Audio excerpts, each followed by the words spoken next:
बिस्मिल्लाहिर्रहमानिर्रहीम। अस्सलाम वालेकुम। आप देख रहे हैं हालात में हुसैन चौधरी। क्या कोई नया मिसाक जमहूरियत जो है वो तय होने वाला है या उसकी ज़रूरत महसूस की जा रही है? अगर महसूस की जा रही है तो कहाँ महसूस की जा रही है और ये क्यों होना चाहिए? और फिर जो बल्दियाती इलेक्शन है पंजाब में, उसका ऑर्डिनेंस आ गया, जारी कर दिया, गवर्नर साहब वापस आ गए हैं, चौधरी सरवर साहब, और उन्होंने कुकी खड़का दी है। तो लेकिन नून लीग वाले जो हैं वो बल्दियाती इलेक्शन के लिए तैयारियां करते नज़र नहीं आ रहे। इसकी क्या वजह हो सकती है? हत्ता कि जमात इस्लामी ने लाहौर के मेयर के लिए जो नामजदगी है वो कर दी है।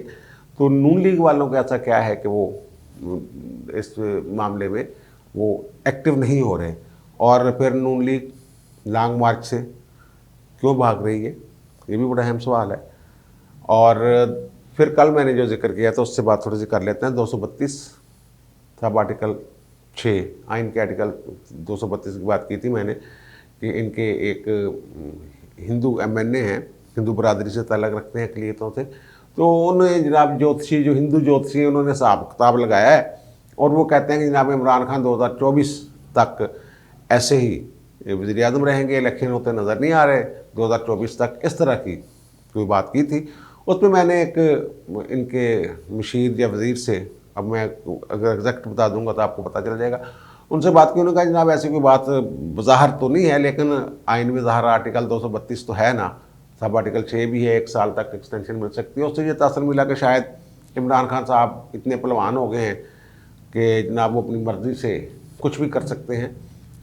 और फिर वो 1 साल का लालच की बात भी मैंने की थी कि जनाब 2024 तक आप आर्मी चीफ और मैं 2024 तक वज़ीर आज़म। लेकिन मैंने एक बीच में इशारा भी दे दिया था कि उस वक्त तक जो सुप्रीम कोर्ट की क़यादत है या सरबराही है वो तब्दील हो चुकी होगी और ये मामला अदालत में भी जा सकता है। अगर एमरजेंसी लगाते हैं मुल्क में, एमरजेंसी का जुडिशल रिव्यू हो सकता है, अदालती जायज़ा उसका लिया जा सकता है। वो इतनी भलवानी खिलवानी इनमें है नहीं। ये मैं बता दूं, मायूस होने की ज़रूरत नहीं है कि जनाब इनसे जान नहीं छूटनी, जान छूट रही है, इंशाल्लाह जल्द छूट रही है। जो चाहते हैं कि इनसे जान छूटे वो छूट जाए। वो सिर्फ बाजवा साहब जो हैं, जो उन्होंने 6 अक्टूबर वाला जो काम हुआ था, उन्होंने तमाम कोर कमांडर्स को एतमाद में लेके एक फ़ैसला किया था, और अब उन्होंने ज़बान दे दिया कोर कमांडर्स को कि ये अब जो भी फ़ैसले ऐसे होंगे, एक रवायत, वो सिर्फ अकेले तन्हा आर्मी चीफ नहीं करेंगे, ये मुझे बताया गया है। और वो बीच में जो दीगर लोग हैं जो मुतासर हो सकते हैं, जो मुतल्लिकीन हैं, तो उनकी राय भी ज़ाहिर है कोई अहमियत रखती है। तो ये एक ऐसे, जैसे इन्होंने शुरू किया हुआ है सदारती निज़ाम लाने वाली बात, आपको पता है कि साल 1.5 साल पहले तो बहुत ज़्यादा इस पर एक तहरीक शुरू हो गई थी, टीवी टॉक शोज़ और ये वो, कि सदारती निज़ाम लाएँ, सदारती निज़ाम लाएँ। उसके पीछे कोई स्टोरी और है, कोई इस्लामी इत्तेफाक ख़त्म करना चाहते हैं, पता नहीं क्या करना चाहते हैं।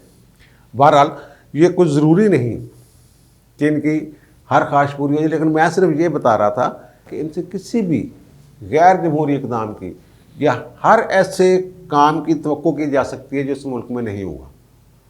तो खान साहब अगर समझेंगे कि ऐसा होना चाहिए, कुछ ज़रूरी नहीं है कि उनकी बात जो है वो पूरी हो जाए और कहेंगे जनाब ठीक है, ओके जनाब, बेहतरीन हो गया काम, ये अपोजिशन वालों को लमलेट कर देंगे और खान साहब आपकी सिंगल पार्टी सिस्टम जो है वो यहाँ पाकिस्तान में नाफज कर देंगे और कोई जमात होगी नहीं, जरदारी, बिलावल सब नाहल हो जाएंगे। बिलावल के ख़िलाफ़ तो खैर रेफरेंस ही कोई नहीं, लेकिन मैं वैसे बात कर रहा हूँ। और शरीफ फैमिली भी आउट, और सिर्फ एक ही सियासी जमात होगी, वो होगी जनाब इमरान खान की यक जमाती सिस्टम। तो पहले मुशर्रफ दौर में जो कोशिश की गई थी 2 जमाती निज़ाम की, कि बाकी छोटी छोटी जमातों को करें ख़त्म, 2 जमातें बस रहें यहाँ, और फिर वो आप खुद ही तीसरी जमात बना दी उन्होंने, सारा कुछ आगे पीछे हो गया। फिर एनआरओ हो गया, और फिर मिसाक जमहूरियत के हवाले से वो सारा कुछ अथल पथल, सारे जो अज़ाइम थे उनके वो खाक में मिल गए थे जाके। तो ये उसमें जो तासर अगर आप लोगों ने ये लिया, मुझे बहुत लोगों ने फ़ोन करके कहा है कि ये चौधरी साहब आप तो मायूस कर रहे हैं, आपको जो है वो मैं मायूस नहीं कर रहा। वो दरअसल वो एक हमने जो तय किया है कि वक़्त कम करना है 20 लाख का, तो उस चक्कर में बहुत सारी बातें जो हैं उसमें रह गई थी, उनको मैं तफसील से बयान नहीं कर सका था। ये एक अहमी शोशा उनके एक कुमार साहब ने छोड़ दिया, रमेश कुमार साहब ने। वो ज़ाहिर है वो चेक करने के लिए टेस्टर लगाते हैं ना, देखते हैं कि जनाब ऐसा, उनके मुंह से ये बात निकली है, तो अब इस पर कोई बहस बूस बाकी लोगों ने नहीं की। मैंने वो देख लिया तो मैंने उस पर बात कर दी, और वो मैंने बात कर ली उनके एक काबीना के रुकन से, तो उन्होंने 232 सब आर्टिकल 6 का जिक्र कर दिया। इसलिए लेकिन ये सारी बातें पूरी नहीं होती। जैसे मैंने कहा कि ना इनका सदारती निज़ाम वाली बात, वो किसी बेल जो है वो मुंडे जटती नहीं दिखाई दी, बल्कि उससे थोड़ी थोड़ी देर बाद ये कोशिश करते रहते हैं। लेकिन इसी तरह ये वाली बात जो है, ये भी असल में तो खान साहब बड़े फंस गए हुए हैं, बड़े बुरे। लेकिन इससे पहले मैं बात करता हूँ, पंजाब में बल्दियाती जो इलेक्शन है उनकी डेट तो नहीं आई, लेकिन बल्दियाती जो ऑर्डिनेंस है वो जारी कर दिया गया है, चौधरी साहब ने कर दिया। पहले परवेज़ लाई साहब जब कायम गवर्नर थे तो उन्होंने 2-3 ऑब्जेक्शन कर दिए थे, ये कर दें वो कर दें, और तहसील काउंसलें भी डालें इसमें। फिर उनकी नेगोशिएशन हुई, गपशप हुई हुकूमत के साथ, और इन्होंने डिविजनल हेडक्वार्टर्स को मेट्रोपॉलिटन का दर्जा दिया था। यानी जो भी डिवीज़न हैं जैसे फैसलाबाद, सरगोदा, मुल्तान, इस तरह उन सब को मेट्रोपॉलिटन का इन्होंने दर्जा दिया, मेयर होंगे। तो इन्होंने जनाब उसमें 2 शहर और शामिल करवा लिए, गुजरात और सियालकोट, कि ये भी मेट्रोपॉलिटन होंगे, बराह रास्त मेयर और वगैरह का जो है वो इलेक्शन होगा, और अपनी बात से ये पीछे हट गए। तो यही एक वो नुक्ता है जिसकी बुनियाद पे मैं कहता हूँ कि इस मुल्क में कुछ भी मुमकिन है। जब ये जॉइंट मुश्तरका इजलास बुलाया गया असम्बली का, उस वक्त उससे एक दिन पहले तक चौधरियों की जो लबो लहजा था वो कुछ और था, और बाद में कुछ और हो गया। और जब ये ऑर्डिनेंस पे उन्होंने एतराज़ात किए, उस वक्त इनका लबो लहजा कुछ और था। ज़ाहिर है कुछ ले दे के मामला, अब इन्होंने अपने मुतालबात मनवा लिए कि जनाब गुजरात और सियालकोट वाला जो भी था वो कर करा के, तो अब कहते हैं ओके ठीक है, कोई गल नहीं, ठीक है, बल्दियाती इलेक्शन जनाब होंगे तो जो भी होएगा। इसमें ज़ाहिर है वो तैयारियां काफ़ी दिनों से बल्दियाती इलेक्शन का वो ढोल पीटा जा रहा है कि हो रहे हैं, पाकिस्तान में हो रहे हैं, आईनी तौर पे ज़रूरी है। सुप्रीम कोर्ट का भी हुक्म है जनाब करवाएं करें जो भी है। तो अब नून लीग वाले जो हैं वो मुझे किसी भी ज़िले में बल्दियाती इलेक्शन के हवाले से मुतरक नज़र नहीं आए। ये जमाती बुनियादों पर इलेक्शन हो रहा है, लेकिन वो टिकट शिकट देने होते हैं, शुरू हो जाता है काम कि जनाब आपने ये करना है वो करना है, कौन उम्मीदवार होगा कौन नहीं होगा, वो उम्मीदवारों वगैरह का वो मामला, वो जो ख्वाहिशमंद हैं बल्दियाती इलेक्शन में हिस्सा लेने के नून लीग के लोग, तो ज़ाहिर है वो भी अपनी क़यादत से पूछते हैं। तो मैंने ये पूछा 1-2 साहबान से कि जो इलेक्शन लड़ना चाहते हैं नून लीग के टिकट पे, पिछली मरतबा भी उन्हें नून लीग ने अपने कैंडिडेट, बल्कि वो मुंतखब हो गए थे, तो वो ये कहते हैं कि जनाब हमें ये कहा गया कि आप बल्दियाती इलेक्शन को भूल जाएं। ये अजीबोगरीब बात उन्होंने मुझे बताई है कि बल्दियाती इलेक्शनों को जनाब आप भूल जाएं और जनरल इलेक्शन की तैयारी करें। लेकिन साथ ही ये बात बताई गई है उन्हें सूबाई सदर जो हैं राना सनाउल्लाह साहब की तरफ से कि साबिक़ वज़ीर-ए-आज़म नवाज शरीफ साहब जो हैं वो तंजीम साजी मुकम्मल करवाना चाहते हैं जल्द से जल्द।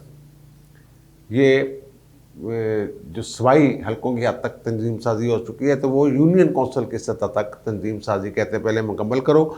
नवाज शरीफ साहब का पैगाम उन्होंने ये दिया है अपने वर्करों को, या जो अहदेदार हैं मुस्लिम लीग पंजाब के, उनको ये दिया कि नवाज शरीफ साहब ने जब तक ये मुकम्मल नहीं होती यूसी की सतह तक, वो कहते हैं ना 30-30 बंदे हर यूनियन कौंसिल से मेंबर बनाएं और ये करें मुकम्मल करें, जब तक वो कहते हैं ये तंजीम साजी मुकम्मल नहीं होती मैं कोई और काम नहीं बताऊंगा। ये पैगाम दिया गया। और कहा जैसे उन्होंने राना सनाउल्लाह साहब ने अपने वर्करों से कहा है, जो उनके डिवीजनल प्रेसिडेंट वगैरह हैं, उनसे कहा कि जनाब मैं बड़ी मुश्किल से मियाँ साहब से कोई 8-10 दिन की मोहलत लेता हूँ, तो काम बीच में रुका हुआ है, मुकम्मल करना है जल्दी जल्दी, या फिर 8-10 दिन की मोहलत लिए उन्होंने बकौल उनके। और कल बताया जा रहा है कि वीडियो लिंक के ज़रिए जो डिविजनल प्रेसिडेंट्स हैं नून लीग के, उनकी कोई मीटिंग होगी नवाज शरीफ के साथ। वो डायरेक्ट कोई हदायत या जो भी मामला जारी करना चाहते हैं, और हदायत ही होगी ना, जो हदायत होगी या कोई मुशावरत होगी जो। और नून लीग जो है वो इसीलिए जो 23 मार्च वाला लॉन्ग मार्च है उससे वो कहते हैं ना भाग रही है। वो भाग इसलिए रही है कि वो तंजीम साजी मुकम्मल होगी तब ही हम आवाम को, लोगों को घरों से निकाल सकेंगे। हमारे कमिटेड लोग होंगे, हमारे साथ होंगे, हमारे वर्कर होंगे, हमारे रुकन होंगे, कारकुन की बजाय वो हमारे रुकन होंगे, तो फिर ही वो इसीलिए कहते हैं लॉन्ग मार्च जो है 23 मार्च वाला, वो बहुत सारे लोगों ने पेशगोई की हुई है कि ये लॉन्ग मार्च नहीं होगा। तो मैं ये कहता हूँ कि लॉन्ग मार्च से पहले ही हो सकता है लॉन्ग मार्च की ज़रूरत ही ना पड़े, और कोई ऐसा बीच में मामला तय हो जाए अपोजिशन की जमातों के साथ, ख़ास तौर पर बड़ी जमातें जो हैं पीपल्स पार्टी, नून लीग और दीगर, छोटी जमातों की बात नहीं करता अपोजिशन की जमातें, जैसे पहले नवाज शरीफ और बेनज़ीर के साथ दीगर अपोजिशन की जो जमातें थी, एक मिसाक़ जमहूरियत हुआ था। अगर तो उसमें 100% अमल नहीं हुआ, लेकिन बहुत सारी चीज़ें उस मिसाक़ जमहूरियत के ज़रिए गेन की गई, हासिल की गई। मुशर्रफ को बिल आखिर किसी भी अंदाज में जैसे भी घर भेजा गया। मुशर्रफ कोई सोच भी नहीं सकता था कि मुशर्रफ जैसा एक ताकतवर आमर ऐसे आसानी के साथ थोड़े से इस लालच में कि ना मुझे प्रोटोकॉल के साथ रुखसत किया जाए, मुझे जाने दिया जाए, वो अपनी जान छुड़ा के निकल गया था। तो अब भी कुछ लोगों का ख्याल ये है, जो सियासी सूझबूझ रखने वाले लोग हैं, कि एक और मिसाक़ जमहूरियत की ज़रूरत है इस मुल्क में, और अवाम को ये बताने की, अवाम को ये कायल या ये हौसला और एतमाद देने की ज़रूरत है कि भाई इस मुल्क के असल हुक्मरान आप हैं। ये जो आते हैं चोर दरवाज़ों से, ये आपके हक़ पर डाका मारते हैं। वो पीपल्स पार्टी का तो नारा भी है ना, ताकत का सरचश्मा अवाम है, और आइन में भी ये लिखा हुआ है कि पाकिस्तान के अवाम अपने नुमाइंदों के ज़रिए यहाँ हुक्मरानी करेंगे। यहाँ लिखा हुआ, आइन में लिखा हुआ। और नून लीग भी यही कहती, सारी जमातें, जमहूरी जमातें सारी ये कहती होती हैं जनाब के हम अवाम हुक्मरान हैं, असल हुक्मरान अवाम है। अवाम को ये एतमाद और तासर उनका पक्का करने की ज़रूरत है, भाई जी असल हुक्मरान तुसी हो। और मिसाक़ जमहूरियत इस तरह का होना चाहिए जिसकी ज़रूरत कुछ लोग समझते हैं कि इस वक्त बहुत ज़्यादा है, कि कोई साहब जो हैं वो CV लेके अपनी GHQ के गेट नंबर 4 पर ना बैठें। ये एक तय कर लें, अवाम को बता दें कि जनाब ये हमने तय कर लिया है, कोई किसी किस्म की खुफिया डील शील नहीं होगी, जो होगा ओपन होगा, और अवाम की हमायत के साथ, अवाम की मदद से हम ये सिस्टम बदलेंगे। जैसे मैंने कल कहा था कि नवाज शरीफ ने कहा कोई यार पैगाम शिगाम ना लेके आया करो, छड्डो पर असी अवाम की ताकत के नाल, अवाम की ताकत के साथ तो अब तब आएंगे ना जब अवाम को ये एहसास दिलाएंगे कि भाई असल हुक्मरान आप हैं। जब आप 2 दफ़ा जब वो थे बैरून मुल्क थे, नवाज शरीफ साहब ये बात अक्सर अपनी निजी महफिलों में करते हैं कि कदम बढ़ाओ नवाज शरीफ, और मैंने पीछे मुड़ के देखा तो कुछ था ही नहीं। नवाज शरीफ ने खुद ये बात कही हुई है। और जब ये आए थे मुशर्रफ के आखिरी दिनों में पाकिस्तान, इस्लामाबाद से फिर इनको डिपोर्ट कर दिया गया था। उससे पहले एक कोशिश शहबाज शरीफ कर चुके थे लाहौर में लैंड करने की, शायद 2005 में। तो वो दोनों अवाम कितने निकले थे, वो सारी जमात अफ्रीके जो हैं वो लोगों के पास जमा हैं। अब लोग जो है मुशर्रफ के साथ लोगों की जो मोहब्बत थी, वो आप लोगों के सामने मोहब्बत क्या, यानी मैं उसको नफ़रत का लफ्ज़ इस्तेमाल नहीं करना चाहता, मोहब्बत नहीं थी, नापसंदीदा थे वो। इसके बावजूद ये इनका वो दाल नहीं गली थी। वो तो बेनज़ीर ने NRO किया, पाकिस्तान में आई, फिर उसके पीछे ये भी वापस आए। कहीं ना कहीं इस लाशऊर में नवाज शरीफ की ये बात बैठी हुई है कि लोगों को बाहर करना बड़ा औखा, बहुत मुश्किल है बाहर करना, और उन्होंने नाल लैके चलना एक बड़ा मुश्किल काम है। बहरहाल ये अब कोशिश हो रही है कि जो मिनी बजट की बात है तो वो भी मनी बिल होता है, तो उसमें अगर ये कामयाब नहीं होते, नाकाम हो जाते हैं, कौमी असम्बली में पास नहीं होता, तो वह में तुम्हाद है इमरान खान को घर जाना पड़ेगा। वो डर रहे हैं, अब उनका खौफ इस बुनियाद पे है कि जनाब अगर ये मुस्तरद हो गया तो वो लेकर IMF के साथ वादा शादा किया हुआ उन्होंने, तो वो कहते हैं जी आर्डीनेंस के ज़रिए कर ले आए। अब मनी बिल और आर्डीनेंस के ज़रिए ये तो इस पर भी एक डिबेट की ज़रूरत पड़ेगी कि कोई एमरजेंसी लीजिए, कोई निगरान हुकूमत थोड़ा है, पार्लियामेंट से मंजूरी लेना ज़रूरी है। अगर आर्डीनेंस के ज़रिए तो 120 दिन वो ऐसे गुजर जाएंगे बीच में से, और IMF को उस वक्त तक पैसे पोसे इनको वो मिल जाएंगे जो भी। लेकिन अगर वो लाते हैं तो ये पूरी कोशिश कर रहे हैं अपोजिशन वाले कि इसको उस बिल को पास ना होने दिया जाए और ये इसको तहरीक अदम एतमाद के तौर पर लिया जाए और इनको गिरा दिया जाए। ये एक बात है। और जरदारी साहब के जो कहते हैं कि कोई बहुत करीबी दोस्त हैं, फ्रंट में आने बड़े उनके हमराज हैं, कुजूम सुमरो साहब, उनकी कोई इतला है शहबाज शरीफ के साथ मुलाकात की।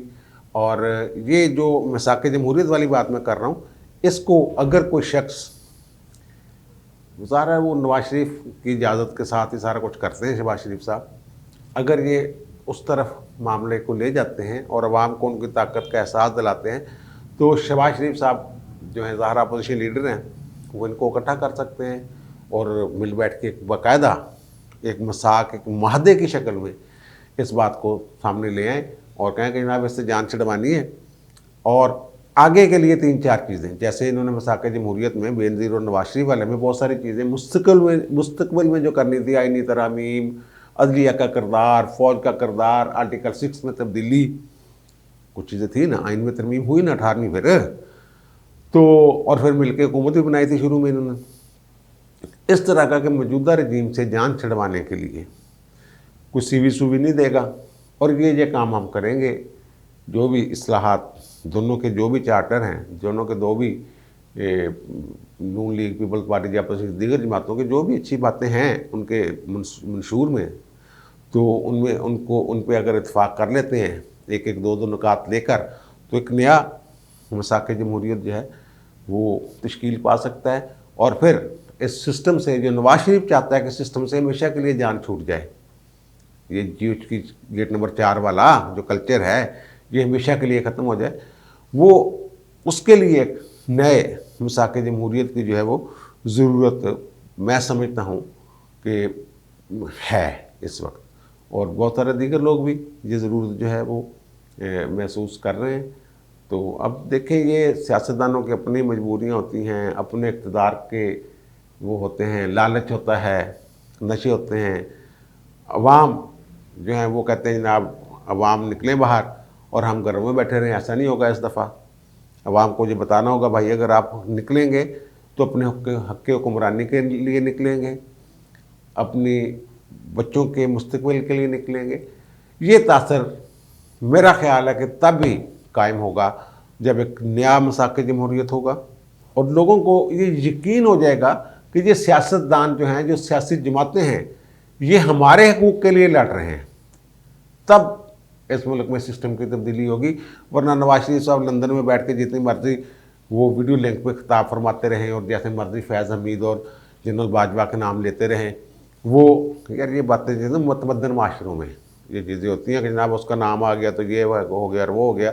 जहाँ तो जो फ़ौज के अंदर की बातें हैं वो अब जो सामने आने लग गई हैं कि जनाब फ़लाँ की टांग खींच रहा है, फ़लाँ की टांग खींच रहा है, फ़लाँ ने पेशावर में खुफिया मीटिंग कर ली, फ़लाँ ने उसको पिंडी आने से रोक। इस तरह की बातें जो हैं ये ज़ाहिर है कोई थोड़ी बहुत उनकी बुनियाद होती है तो बाहर आती है। अगर इस मुल्क को बचाना है तो फिर मसाक़ जमहूरियत, एक नए मसाक़ जमहूरियत की तरफ जाना होगा। अब मुझे इजाज़त दीजिए, इंशाल्लाह दोबारा मुलाकात होगी नए भी इलाक़े के साथ। अल्लाह हाफ़िज़।